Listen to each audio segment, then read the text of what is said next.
there was a food startup, completely organic coffee bar, very delicious. I tried it myself.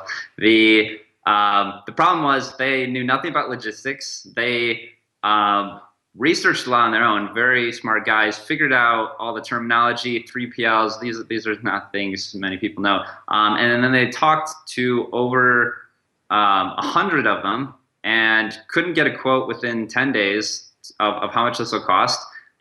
They figured out, 5 or 10 of these warehouses, and it turned out they only got the cost of inside the warehouse. So they don't have the total cost. How much will this cost when they actually ship to a customer? They only figured that out after they chose a warehouse, and they ended up making a negative profit on their Kickstarter, which was actually the top food Kickstarter at the time, because they didn't know the total cost until after they agreed to the warehouse. So they were pretty pissed off. So what happened was we negotiated, we went to one of the warehouses for them and negotiated the rates down. It turned out the warehouse had no idea what their product was about. They kind of just agreed and gave them a contract.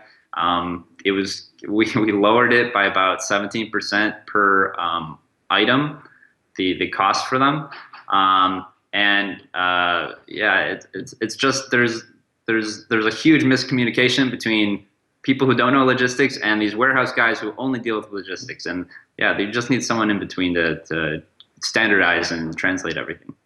The warehouse industry is quite old and avoids technology.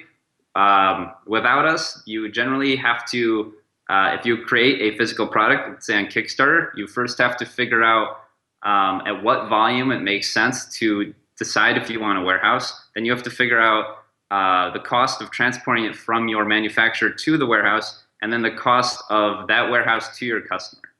So unfortunately, due to the way the market works, you can't actually know the total cost of this whole warehouse procedure until after you commit to a warehouse.